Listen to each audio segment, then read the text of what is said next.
All right, so we're talking about the seven habits of highly effective people. All right, so you guys haven't read the book, so I'm going to give you the gist of it, that you're going to be able to go use it within your scope of businesses. Number one habit that Steven Covey talks about. First of all, let's talk about Steven Covey. Steven Covey, his parents were worth $200 million. They were huge elders in the Mormon church. So Steven Covey becomes a billionaire management consultant. He writes this book that becomes an iconic book in business. So we're going to talk about the major points of it.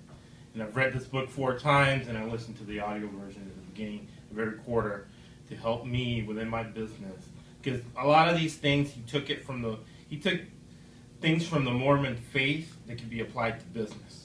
So these are things that you have to practice over and over and over again, and it's more of a long-term approach to business. So the number one is to be proactive. And what he means about being proactive is always having a plan, a mission statement, and kind of set for what you're going to do. And then what he talks about is principles that are based on natural laws. Whatever the law of business is, and that's what you value, and that's what's going to end up making you money. Number 2 for Steven Covey is begin with the end in mind. Again, he goes back to management consulting, having a mission statement, seeing what your objective is. Like for us, we have an agenda. Like for every business meeting or every prospecting call I have, I'll send the client an agenda, and I'll have visualize what the ending is, which usually for me will be the client pulling out a credit card or signing the contract at the end. So you got to begin with the end in mind, and you kind of script your own life. So that's part of what number 1 is about being proactive. Then number 3 is put first things first. His company, Steven Covey, made $1 billion on time management. And what he says over and over again in his audio tape is things that matter most must not be at the mercy of things that matter least. For me personally, it's been clients who are more trouble than what they're worth. Sometimes you have to fire certain clients so you can get good clients in. But it could be anything.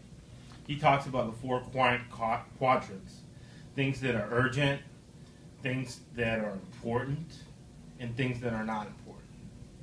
And what he talks about is always focusing in on the things that aren't important and not get bogged down by the things that are urgent. Like like we talked about time blocking.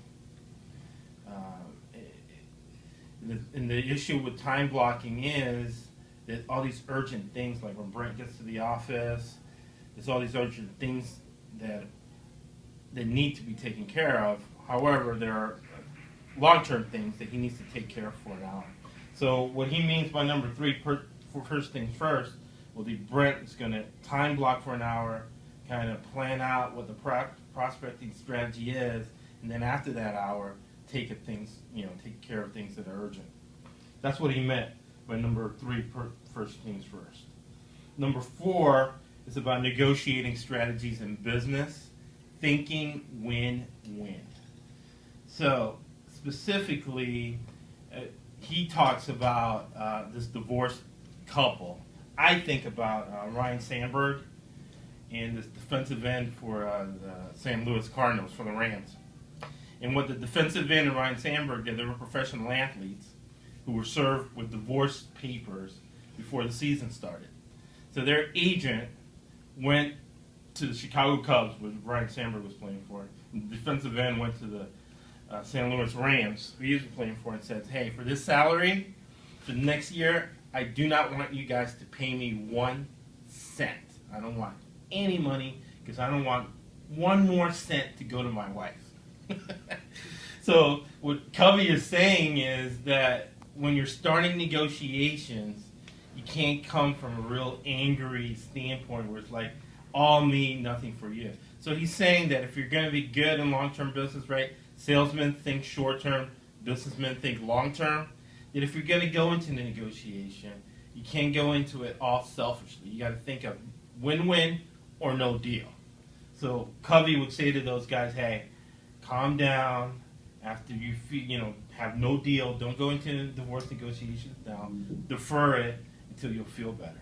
His example that Covey demonstrated was a guy that had a $25,000 car, and he was going to a divorce settlement where he had to split everything with his wife. He went on Craigslist and sold the car for $20, so he can only give his wife $10. So Covey, in his philosophy, he wants you to stay away from that and either think win-win. You either can get into a negotiation where both parties have mutual benefits or no deal, not trying to screw the other combatant or the other person in business so bad that it develops bad press for you. Number 5 is seek to understand, then to be understood. This is basic in business. Easy to process, hard to do. And that is when you're in business communications with people, people are talking to you and you're thinking, oh, how am I going to respond? Or you're letting anything else come in your brain. Or you have a movie going on in your brain. What he's saying is stop the movie that's going on in your brain, stop whatever's going on in your brain, and lock into what the other person is saying. And he talks about influence. And for us, influence usually means sale. So he's saying if you want to influence someone, you first have to be influenced by them.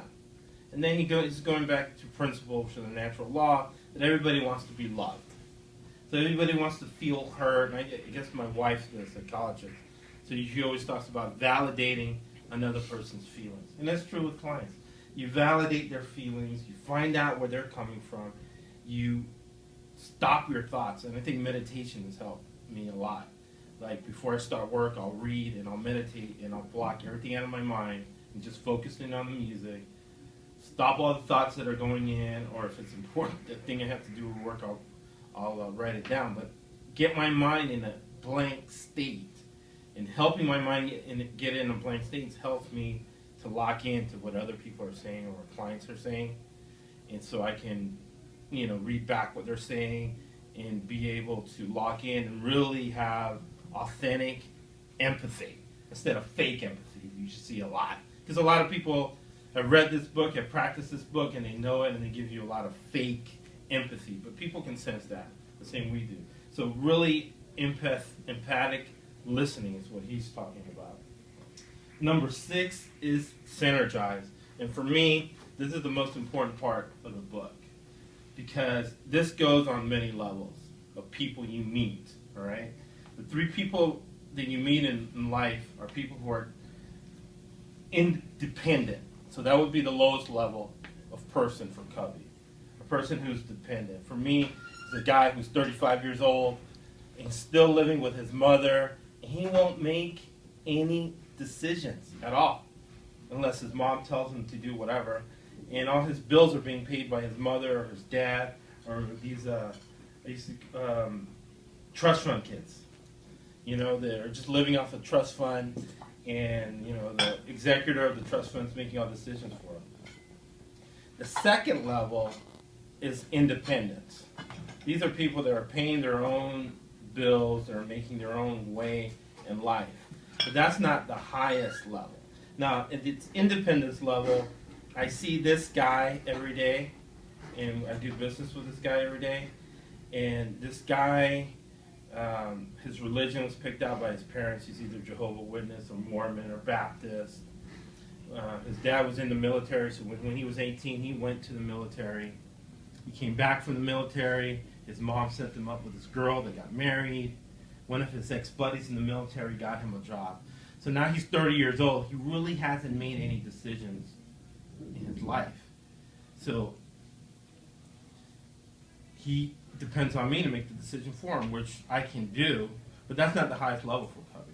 The highest level for Covey is what we're doing here in this networking group, which is interdependence, where you learn you're dependent. You don't need other people to survive, but you understand that to be able to grow as a person and as a business, you have to have strategic partnerships and be able to develop relationships to be able to grow, to synergize, and kind of expand as a person. And we're doing a lot of it here, especially with Sean, with giving back and charities, being able to expand, being diverse, and then being in a networking group where you're learning about other people's businesses and being able to grow and profitable from synergy. And then number 7 for him, for Covey, is sharpen the saw, which is basically having balance to your life, that it's not all about business. And again, it goes from a religious standpoint. In the Bible, Jesus said, oh, what does it matter that you have all the riches in your life if you lose your soul, right? So that's what he's saying, don't lose your soul, go to the gym, spend time with your kid. It can't be about business 100% of the time. So in a nutshell, that's the book. So yeah, I was